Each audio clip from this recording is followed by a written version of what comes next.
I had enough on my hands, so I never intended or thought we should have a child of our own. But my wife said at least one. I said, okay, one, only one. So that happened, and from the age of… when she was an infant, 3.5 months of age, I drove across South India with her strapped to my front seat of the car, me driving alone, just my one hand here, one hand at the steering wheel. This was the time we were building Isha Foundation, so I traveled extensively, and she was traveling with me when she was 3.5 months old infant. So first 4 years she grew up in the car with me and in many people's homes. So she met thousands of people and she learned how to become a part of any home, anywhere, whether it's the most affluent home in the world or, a tribal home where just about anywhere I stayed, I made sure that she was exposed to everything. I didn't want her to develop prejudices or privileges of, choices of where to be and where not to be.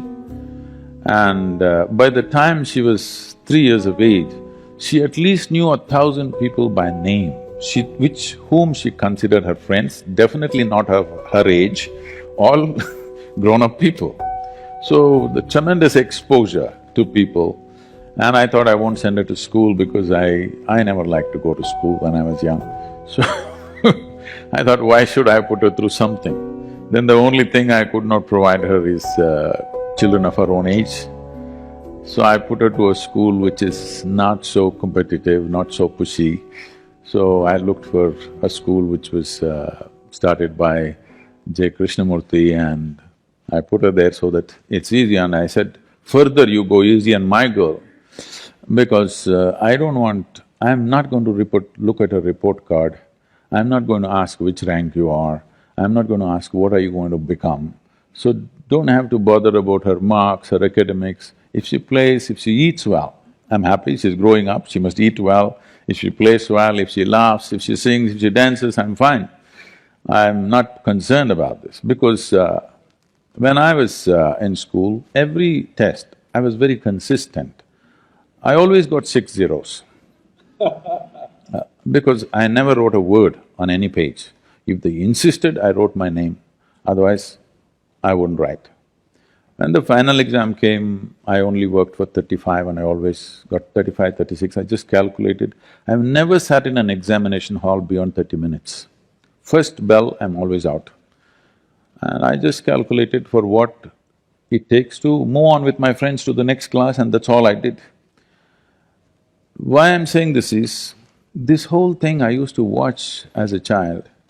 When the report card came every month, some children are crying in the classroom because they've got not the marks that their tiger parents want, and some are strutting around because they are first or second or whatever.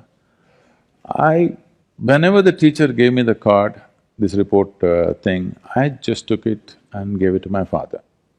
I never ever opened and saw, because I thought this is a transaction between the teacher and my father. I don't want to intrude and see what is going on there. So I particularly requested the principal of the school, don't worry about my girl's education, I just want her to be with children of her age group. She eats well, just make sure she eats well, that's my only concern. She eats well, she's playing, she's laughing, she's jumping and dancing, I'm fine with this. So when she became 15 and cleared her 10th standard, I took her out of formal education, and because it was her mother's dream and the girl also was very interested, I put her into dancing and she went into Bharatanatyam, and now she's one of the upcoming artists in the country. So I never treated her as a child, first thing. From the age of 2, from the time she started speaking, I always treated her as an equal, as an adult. I put whatever we're building a foundation, it's run by volunteers. Volunteers means we're doing variety of work. We're running businesses, we're running major projects and activity across the globe. None of them, except a few who teach, none of them are trained for their job, okay?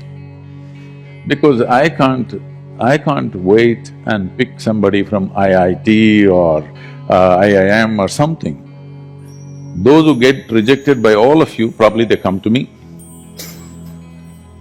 Whoever comes, I take them and put them into this job, that job, all kinds of jobs. So what can be done with one word? I have to speak 100 words to make them understand, for them to stay on the job, to remain committed, to keep it going. And because they're volunteers, you can't fire them. You can't fire them for inefficiency or this or that. So whatever problems in the organization, in the management, in individual people's problems, adult problems, all kinds, I always, once in a way, I gave her one of the problem and said, what is it? She used to come out with incredible, her own childlike solutions, sometimes perfect solutions, sometimes something wacky. Around 12, 13 years of age, she came home one day and she was disturbed about something that she saw, something that happened at school. And then she said, you're teaching everybody so many things, you're not teaching me anything. I said, see, I am not known to teach anything unsolicited. Here you have come, now sit down. Said, this is all you need to know, you never look up to anybody. Eyebrows rising, that what about you? I said, especially me. Because the value of who I am is only if you see me the way I am. If you look up to me, you will nail me to the wall and maybe smoke me, light an incense or put a mala around me and forget about me. This is not going to change your life in any way. You must just see me the way I am.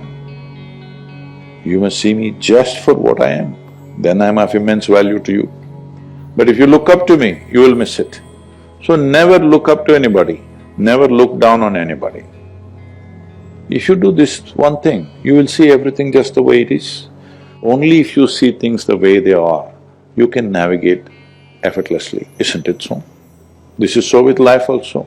Only if you see everything just the way it is, you can navigate through life effortlessly.